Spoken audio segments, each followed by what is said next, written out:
going to have his hand on my hip and this hand on my knee.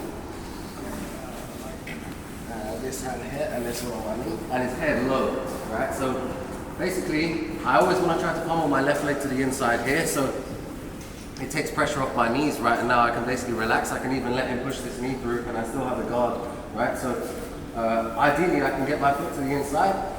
Often when I bring my foot to the inside, I could bring it this deep, I could bring it all the way through, or I could just bring it like super shallow like this, but generally they're going to do something with their right hand like a re-pummel, so they could just take their hand back out and put it straight back on. So every time you do this like pushing and pummeling motion, you get a little bit tired, right? And there's nothing stopping him from just removing his hand. Even if I get like, let's say I push and I get a tricep grip, he can still look to remove his hand and then eventually pummel it back in. All the while he'll be pushing my bottom knee. So we're gonna go here flat, I'm gonna double shoulder post and I'm gonna look to bring my heel just over the top of his bicep. And from here, I'm gonna get a 2-on-1 grip on his wrist that's on my knee, right? So you could do other things, like if he's still pushing in with his head at this stage, you could try to push his head down and attack shoy bars. You know, you could try and go directly for the legs, but generally, right, I'm going to go for a 2-on-1 grip here, and as my partner's starting to get his right hand back to the inside, I'm going to throw my leg to the outside.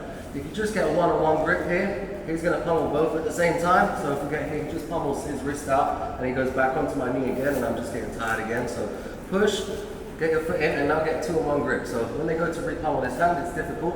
When they go to pummel this hand back in, okay, it gives me opportunity to get my foot to the outside. Often what happens as well is people are going to like try to move away and clear this wrist grip.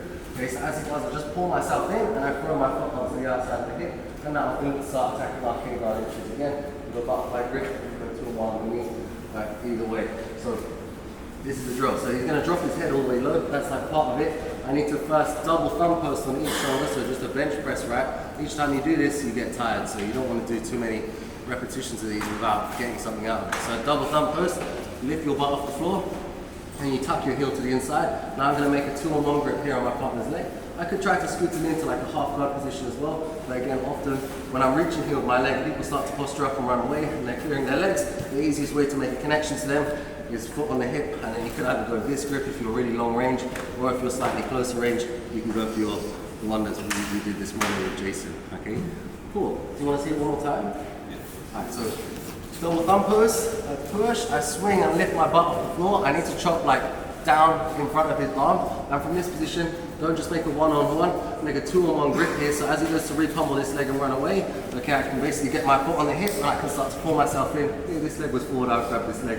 But if this leg is forward, you're going to grab this leg. Just for the purpose of today, grab one leg, then you can move to the second leg, pull yourself in, or if he's like pinching his knee in, you can go to our K-guard position. Alright, let's give it a go, guys.